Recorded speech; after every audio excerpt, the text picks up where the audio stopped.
सब में एक परमात्मा को देखता है, वही वास्तविक शांति को प्राप्त होता है।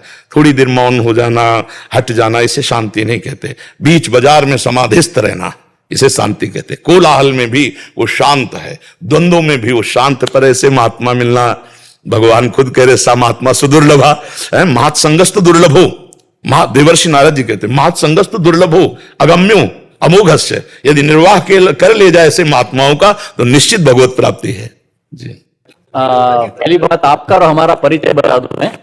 आप विग्रह स्वरूप हो, मैं उत्सव मूर्ति हूँ स्वामी जी। शास्त्र में होता है ना, विग्रह स्वरूप स्थिर होता है, और मैं पूरे भक्त मंडल में बच्चों में जाता रहता हूँ।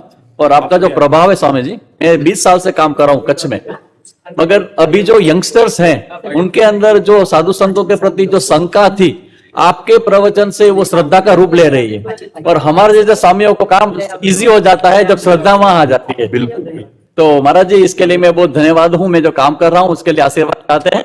और संतों का ही कार्य है। संत जो है चलते फिरते तीर्थराज प्रयाग, मुद मंगल में संत समाजू, जो जग जंगम तीर्थ राजू। आप तो पवित्र करते तीर्थी कुर्वंत तीर्थान, आप पवित्र करते हुए समाज को विचरण कीजिए और खूब संयम पूर्वक समाज को भगवत चरणारविंद में लगाए। क्योंकि बिना भगवान के चरणों का आश्रय लिए ये जो व्यभिचार प्रवृत्ति फैल रही, व्यसन प्रवृत्ति फैल रही, इसे नहीं रोका जा सकता। आज हमारे समाज में जो वायरल की तरह व्यभिचार प्रवृत्ति फैल रही ना, गर्लफ्रेंड, ये गंदी बातें जो फैल रही ना, और जो व्यसन फैल रहा है, इसको रोका जाए धीरे धीरे। ये समाज थोड़ा संयम में आवे, ब्रह्मचर्य में आवे, व्यसन रहित हो। नहीं तो छोटे छोटे नौजवान बच्चे नशा करते हैं और उद्दंडता, फिचोरी और ऐसे आचरण, माता पिता का अपमान, और जब ज्यादा उब जाते हैं तो स्वयं शरीर का नाश कर लेते हैं, आत्महनन बहुत बड़ा। तो ये व्यसन, व्यभिचार, इससे मुक्त करने के लिए भगवान की शरणागति, भगवान का नाम, उनके जीवन को उज्जवल बनाने के लिए नाम भगवान है। जहां नाम गया तो घोर पापियों को भी परमहंस बना दे,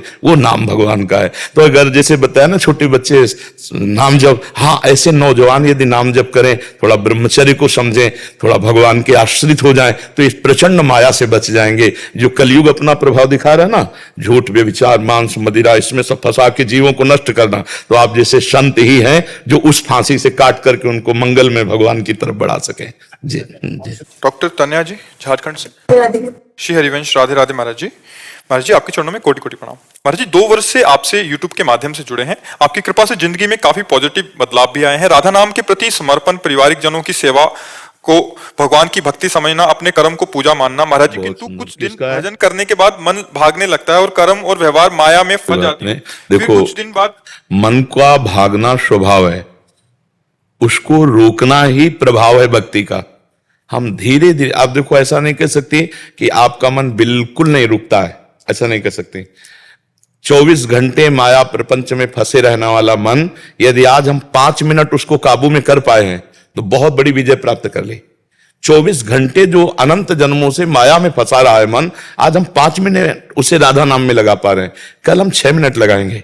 हमको परेशान नहीं होना, उसका स्वभाव है माया में भागना। मना खष्टान इंद्रियाणि प्रकृति स्थान करसति, इंद्रियों के साथ भोगों में भागना। शब्द, स्पर्श, रूप, रस, गंध, ये माया को 5 भागों में बांट दिया गया है। किसी शब्द में जाएगा, किसी रूप में जाएगा, किसी रस में, किसी गंध में, यानी भोगों में जाएगा मन। उस समय हमको नाम पर ध्यान देना है, उसके द्वारा आकर्षित किए गए भोगों पर ध्यान नहीं देना। तो नाम उसके द्वारा फेंके हुए विषय विकार को डिलीट करता जाएगा, तभी तो मन निर्मल होता है। वो साथ साथ चलता है, बड़ी गंदगी फेंकेगा। अभी और देखो, जैसे जैसे आप नाम में घुसेंगे ना एकाग्रता पूर्वक, वैसे वैसे मन आपको ऐसी गंदगी फेंकेगा जो पीछे गंदगी की है, या जो सुनी है, जो देखी है, या जो कल्पना में है, वो सब निकालेगा। तभी तो मन निर्मल होता है। निर्मल मन तभी होता है। हमको घबराना नहीं है, हमें धैर्य पूर्वक राधा राधा, वो कह रहे सुनो मेरी बात सुनो, ऐसे से राधा राधा, बस चतुर वही जो उसकी सुने, और जो सुन लिया तो राधा, इधर रुकवा देगा, इधर चला देगा।